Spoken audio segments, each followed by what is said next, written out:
in excelsis Deo.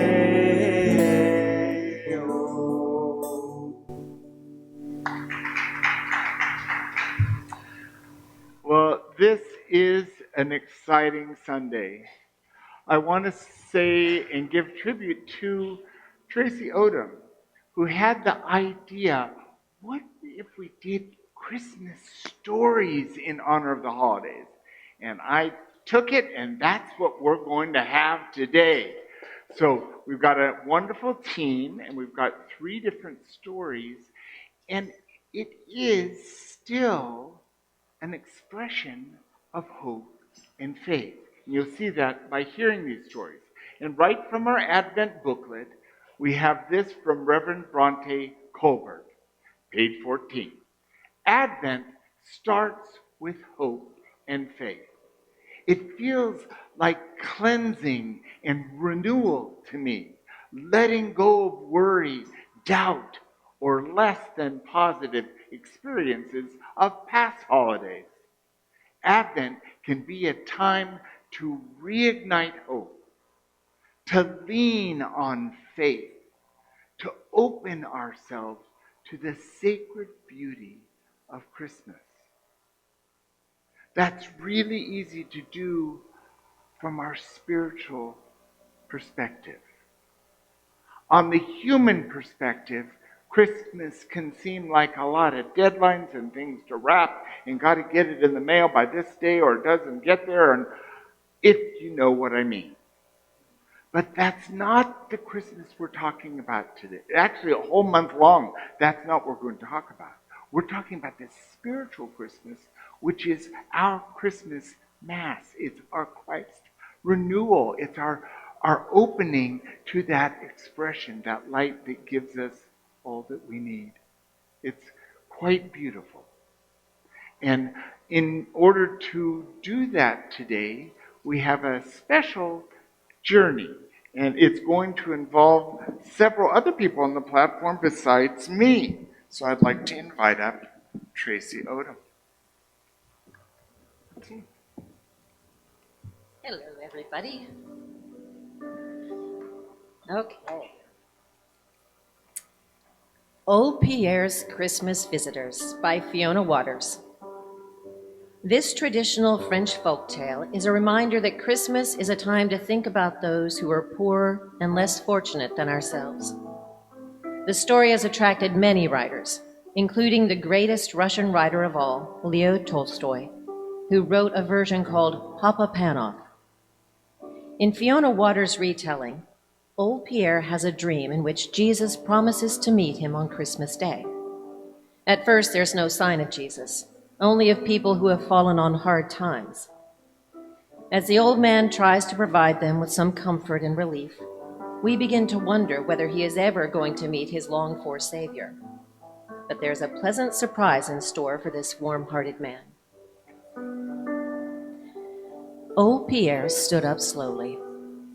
His tired knees creaked, and his hand trembled as he leaned on his workbench to steady himself. Darkness had fallen outside, and the old shoemaker decided to finish work for the day. He walked stiffly to the door and stepped outside to put up the shutters. It was Christmas Eve, and the street bustled with excited children and scurrying mothers frantically buying provisions for the festivities. Shafts of light from the shops spilled onto the snow-covered sidewalk, and faint smells of cooking swirled through the air. Old Pierre shivered, but not with the cold. He was thinking of Christmases past, when his beloved wife was alive and their children would dance happily around the kitchen. He sighed as he looked off into the distance. Now he was all on his own. Old Pierre banged the shutters closed and stumped back inside. He lit a candle and helped himself to a bowl of soup from the big pot on the stove, and then settled down in his deep armchair with the family Bible on his lap. With his glasses perched on the end of his nose, he read the familiar words of the Christmas story. How Mary, worn out from traveling and close to the time her baby was to be born, settled in the stable with relief. Old Pierre sighed again. If they had come here, I could have given them my bed and the big quilt to keep warm. He read on to the arrival of the wise men and then frowned. I would have no precious gift for the Christ child, he said sadly. Suddenly he smiled. Ah, but I do. I have just the right present. He put down his Bible and went to look under his workbench. He pushed several rolls of leather and old tools aside and pulled out a small box. Returning to his chair, he blew the dust off the lid and opened it. There lay the tiniest pair of shoes imaginable, the smallest and best that he had ever made. They would do. As he gazed at the tiny shoes with satisfaction, his eyes grew heavy. Before he realized it, old Pierre was fast asleep, his glasses still on the end of his nose. The candle burned all the way down. As he slept, old Pierre had a wonderful dream. Someone was by his side, someone with a kind, gentle face and a warm, strong voice. It was Jesus. Old Pierre, look for me tomorrow. I will visit you, and you can provide for me as you wish. Be sure you recognize me. Then he was gone. Old Pierre slept on peacefully, a smile on his tired old face, until the room became light and the bells began to peal joyfully. It was Christmas Day. Old Pierre shook himself awake. He was stiff from sitting so long in his chair, and it took him a moment to get up. He opened the door, and the sound of the bells rang through the shop. His heart filled with joy as he remembered his dream. Jesus was coming to visit. Old Pierre took down the shutters and looked around. More snow had fallen during the night, and it sparkled in the pale early morning sun. The street was completely empty. I wonder how Jesus will look, said old Pierre to himself. Will he come back as a baby or as a grown man? I must keep a sharp lookout. He went inside to put a fresh pot of coffee on the stove, but he couldn't settle down. What if he missed Jesus? He looked up and down the street, but there was no one to be seen. Well, not quite no one. Albert, the road sweeper, was there, hunched over his broom as usual. He looked chilled to the bone. Impulsively, old Pierre called, Albert, hey, come inside and have some hot coffee to celebrate Christmas Day. Albert shambled across the road, rubbing his hands together. His battered old boots scuffed the snow. Thank you, Pierre, he said with a grin. It's very cold out there today. He sat by the fire and clasped his mug gratefully. Old Pierre smiled at the scruffy road sweeper, but kept one eye on the road all the time. It would never do to keep his important guest waiting. Albert looked at old Pierre curiously. Are you expecting someone? So old Pierre told Albert about his dream. Albert smiled. Well, you have given me an unexpected treat. For your sake, Pierre, I hope your dream comes true. He gathered himself up and went back outside to continue sweeping up the snow. Old Pierre sat for a moment by the fire, thinking about Albert's words. Then he leaped to his feet again, peering out into the street, but there was no one to be seen. Well, not quite no one. As he watched, someone walked very slowly toward his door. Old Pierre rushed out. It was a young woman clasping a bundle to her chest. She came closer, and old Pierre saw that she was very pale and tired. The bundle was a tiny baby wrapped in a thin blanket. Without hesitating, old Pierre stepped forward. My dear, you look frozen. Please come in and join me. He led them into the house and pulled the deep armchair even closer to the fire. He warmed some milk, and while the young woman rested, he fed the tiny baby himself. Her little feet felt icy cold in his hands. She needs shoes, he exclaimed in distress. I have no money for shoes. My husband is dead, and I am looking for work just so that we can buy enough food to survive, the young woman said quietly. Old Pierre thought of the tiny shoes, his gift for Jesus. What should he do? If he gave the shoes to the baby, what would he give Jesus? The little feet in his hands were very cold. "Why don't you try these on her?" he said, and handed the tiny shoes to the woman. With trembling fingers, she fastened the shoes onto her daughter's feet. They were a perfect fit. With a huge smile, old Pierre said, "Take them, my dear. They could have been made for her." Then he went to the stove and put the big pot on to heat so they could share a bowl of soup and some bread. When she left some time later, the young woman placed a hand on old Pierre's sleeve. "You will never know how much your kindness has meant to me and my baby. I hope all your Christmas wishes come true." She waved as she walked off down the street. Old Pierre still looked out his window. The street was busy now. He saw some of his customers and many friends, as well as a little group of beggars, but there was no sign of the one special visitor he was waiting for. He looked again at the beggars. What was he thinking about? It was Christmas, after all. He made his way to the door again and invited the poor souls in for some soup and bread. All the while he kept an eye on the road in case he should miss Jesus. Time passed and dusk fell. The last of the beggars had gone. The last of the soup had been supped, and only a crust remained of the bread. Old Pierre was tired and his heart was heavy. He looked one last time down the empty street. Then he put the shutters up again and came back to sit in the deep armchair.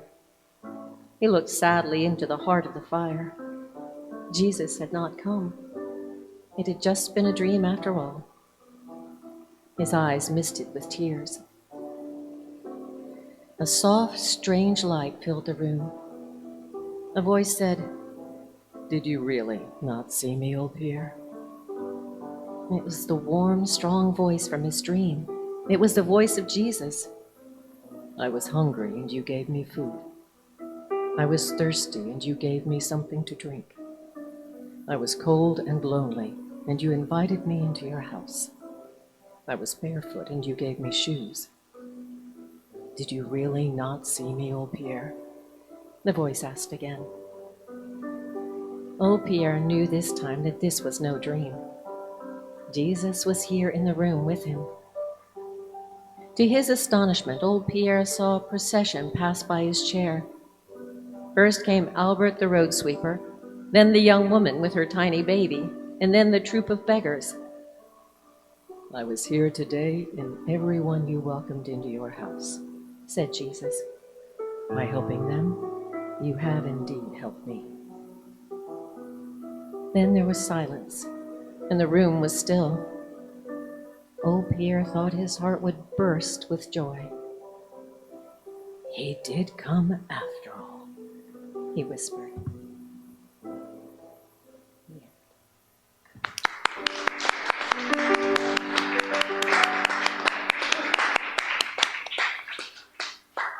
These Christmas stories do give us a sense of hope and faith. And now we have Pete Thomas to read us the next one.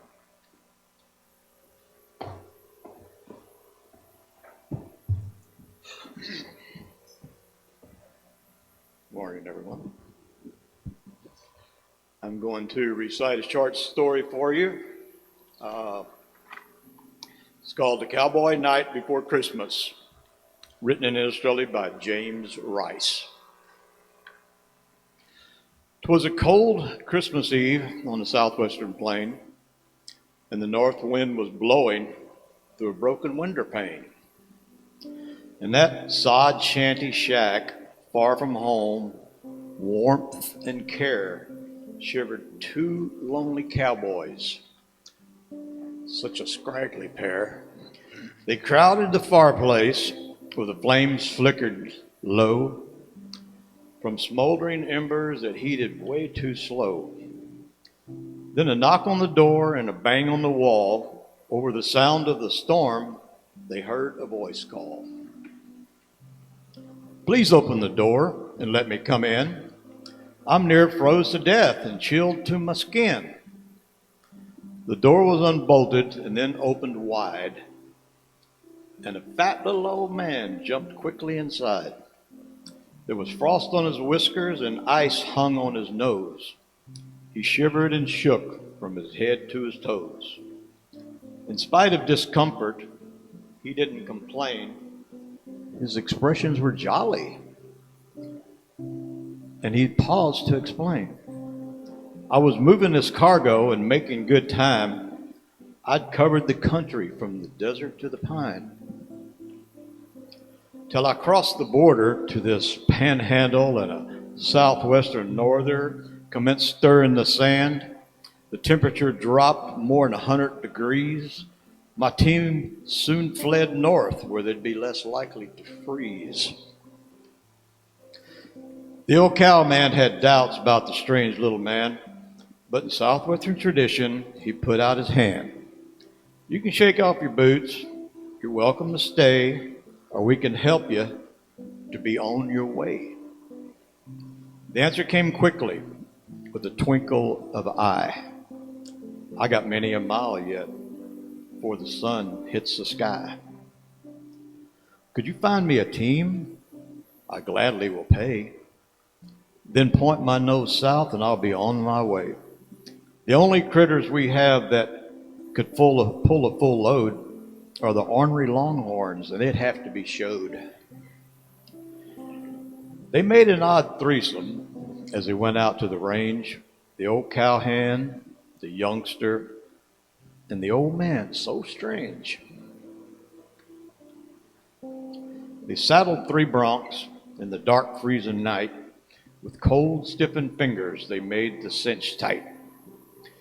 While roping the longhorns, they bumped and they stumbled, and numerous times from their horses they were tumbled.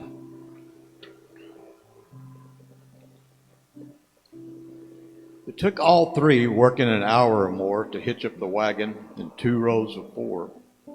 The longhorns at first refused to obey when the strange little man tried to get underway. Then one lifted his head and gave out a bellow, and the rest of them, one by one, they started to follow. The longhorns were straining and pulling together, and they built up their speed. Then, just like a feather,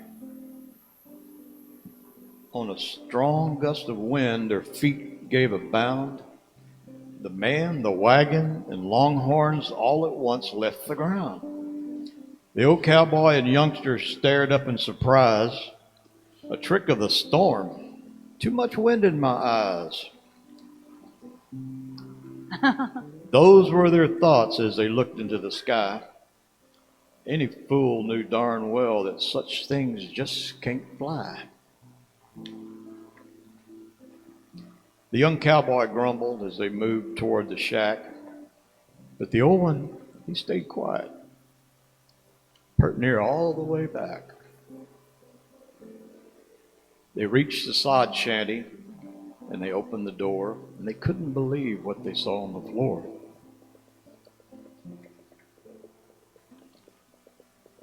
2 pairs of new boots with spurs made of silver, with a note but no clue as to who was the giver. They made out the words in the dim fireplace light, "Merry Christmas to all, and to all a good night."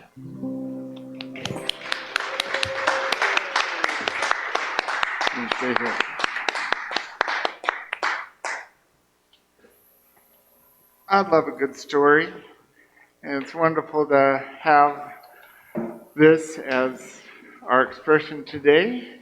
And it's lovely to have this team here, and we're going to do one last.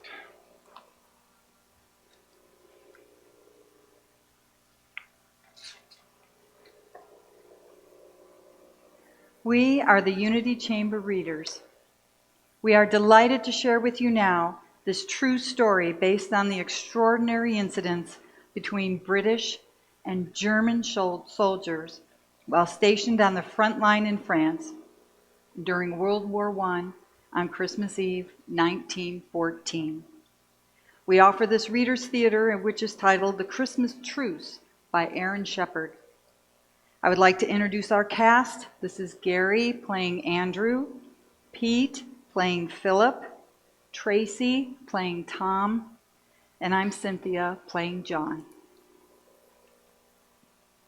Christmas Day, 1914. Dear Mother, My darling Meg, My good friend Charles. My dear sister Janet. it is 2 o'clock in the morning, and most of our men are asleep in their dugouts. yet I could not sleep myself before writing you the wonderful events of this Christmas Eve. In truth, what happened seems almost like a fairy tale. And if I hadn't been through it myself, I would scarce believe it. Just imagine, while you and the family sang carols before the fire there in London, I did the same with enemy soldiers here on the battlefields of France. As I wrote before, there has been little serious fighting of late. The first battles of the war left so many dead that both sides have held back until replacements could come from home. So we have mostly stayed in our trenches and waited. But what a terrible waiting it's been, knowing that any moment an artillery shell might land and explode beside us in the trench, killing and maiming several men, and in the daylight not daring to lift our heads above ground for fear of a sniper's bullet. And the rain. It has fallen almost daily.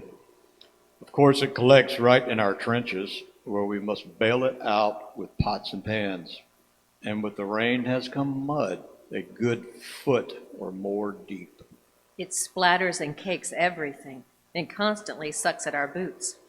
One new recruit got his feet stuck in it, and then his hands too when he tried to get out. Just like in that American story of the tar baby. Through all this, we couldn't help feeling curious about the German soldiers across the way. After all, they faced the same dangers we did and slogged about in the same muck. What's more, their first trench was only 50 yards from ours. Between us lay no man's land, bordered on both sides by barbed wire. Yet there they were, close enough that we sometimes heard their voices. In truth, what happened seems almost like a fairy tale. And if I hadn't been through it myself, I would scarce believe it. Of course, we hated them whenever they killed our friends, but other times we joked about them and almost felt we had something in common. And now it seems they felt the same. Just yesterday morning, Christmas Eve day, we had our first good freeze. Cold as we were, we welcomed it because at least the mud froze solid.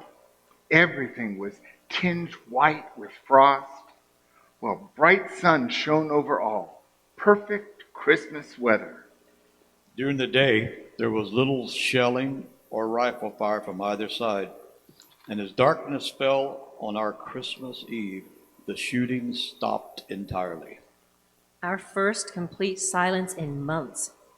We hoped it might promise a peaceful holiday, but we didn't count on it. We'd been told the Germans might attack and try to catch us off guard. I went to the dugout to rest, and lying on my cot, I must have drifted asleep. All at once, my friend was shaking me awake, saying, "Come and see what the Germans are doing." I grabbed my rifle, stumbled out into the trench, and stuck my head cautiously above the sandbags. I never hoped to see a stranger, more lovely sight. Clusters of tiny lights were shining all over the German line, left to right as far as the eye could see. What is it? I asked in bewilderment, and someone answered, Christmas trees. And so it was. The Germans had placed Christmas trees in front of their trenches, lit by candle or lantern like beacons of goodwill. And then we heard their voices raised in song. Stille Nacht, heilige Nacht. This carol may not be familiar to us in Britain, but one soldier knew it and translated, Silent Night, Holy Night. I've never heard one more lovelier or more meaningful in that quiet, clear night. It's dark, softened by a first quarter moon. When the song finished, the men in our trenches applauded. Yes, British soldiers applauding Germans. Then one of our own men started singing, and we all joined in. The first Noel, the angel did say. In truth, we sounded not nearly as good as the Germans with their fine harmonies, but they responded with enthusiastic applause of their own, and then began another. O Tannenbaum, O Tannenbaum. Then we replied, O come, all ye faithful. But this time they joined in singing the words in Latin. Adeste fidele. British and German harmonizing across no man's land. I would have thought nothing could be more amazing. But what came next was more so. English, come over, we heard one of them shout. You no shoot, we no shoot. There in the trenches, we looked at each other in bewilderment. Then one of us shouted jokingly, You come over here. To our astonishment, we saw two figures rise from the trench, climb over the barbed wire, advance unprotected across no man's land. One of them called, Send officer to talk. I saw one of our men lift his rifle to the ready, and no doubt others did the same. But our captain called out, Hold your fire. Then he climbed out and went to meet the Germans halfway. We heard them talking, and a few minutes later the captain came back with a German cigar in his mouth. We agreed there will be no shooting before midnight tomorrow, he announced, but sentries are to remain on duty and the rest of you stay alert.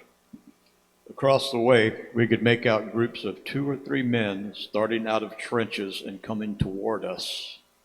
Then some of us were climbing out too, and in minutes more, there we were in no man's land, over 100 soldiers and officers of each side, shaking hands with men we'd been trying to kill just hours earlier. Before long, a bonfire was built, and around it we mingled, British khaki and German gray. I must say, the Germans were the better dressed, with fresh uniforms for the holiday. Only a couple of our men knew German, but more of the Germans knew English. I asked one of them why that was. Because many of us worked in England, he said. Before all this, I was a waiter at the Hotel Cecil. Perhaps I waited on your table. Perhaps you did, I said, laughing. One German told me he had a girlfriend in London and that the war had interrupted their plans for marriage. I said, don't worry. We'll have you beat by Easter and then you can come back and marry the girl. He laughed at that. Then he asked if I'd send her a postcard he'd give me later, and I promised I would. Another German had been a porter at Victoria Station. He showed me a picture of his family back in Munich. His eldest sister was so lovely, I told him I should like to meet her someday. He beamed and said he would like that very much and gave me his family's address. Even those who could not converse could still exchange gifts. Our cigarettes for their cigars, our tea for their coffee, our corned beef for their sausage. Badges and buttons from uniforms changed owners, and one of our lads walked off with the infamous spiked helmet. I myself traded a jackknife for a leather equipment belt, a fine souvenir to show when I get home. Newspapers too changed hands, and the Germans howled with laughter at ours. They assured us that France was finished and Russia nearly beaten too. We told them that was nonsense, and one of them said, well, you believe your newspapers and we'll believe ours. Clearly they are lied to. Yet, after meeting these men, I wondered how truthful our own newspapers have been. These are not the savage barbarians we've read so much about. They are men with homes and families, hopes and fears, principles, and yes, love of country. In other words, men like ourselves. Why are we led to believe otherwise? As it grew late, a few more songs were traded around the fire, and then all joined in for, I'm Not Lying to You, Auld Lang Syne. Then we parted with promises to meet again tomorrow. and even some talk of a football match. I was just starting back to the trenches when an older German clutched my arm. "My God," he said, "why cannot we have peace and all go home?" I told him gently, "That you must ask your emperor." He looked at me then, searchingly. "Perhaps, my friend, but also we must ask our hearts." And so, dear mother, Dear wife, Dear friend, Dear sister, tell me, has there ever been such a Christmas Eve in all history? and what does it all mean? This impossible befriending of enemies? for the fighting here, of course, it means regrettably little. Decent fellows, those soldiers may be, but they follow orders, and we do the same. besides, we are here to stop their army and send it home, and never could we shirk that duty. Still, one cannot help imagine what would happen if the spirit shown here were caught by the nations of the world. Of course, disputes must always arise. But what if our leaders were to offer well wishes in place of warnings? Songs in place of slurs, Presence in place of reprisals. Would not all war end at once? All nations say they want peace. yet on this Christmas morning, I wonder if we want it quite enough. Yours truly, Yours always, Sincerely, With all my love, John. Andrew. Philip. Tom.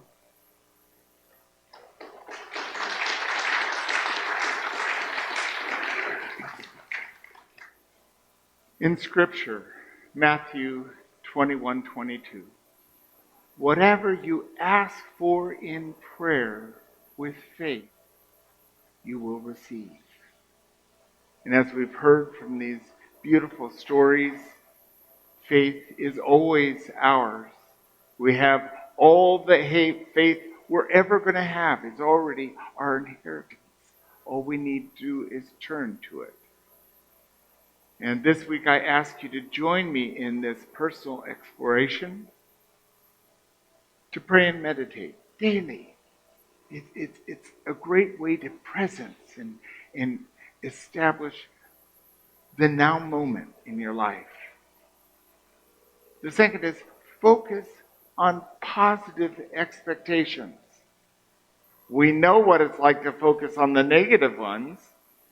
It's just a simple choice to choose to focus on the positive expectations, like a full night's rest, or some peace and serenity, or some time to laugh with the kids. There's lots we can look forward to. And the third is open to the oneness with God. We do this through prayer, but we do it through our lives, in our way of communing with our partners, with our friends, with our community, with our family. It's all part of our oneness of seeing that light in each other. And if you're having trouble with someone, all you need to do is choose to look at the light in them, and all of a sudden, you're one with them, even if you disagree with them.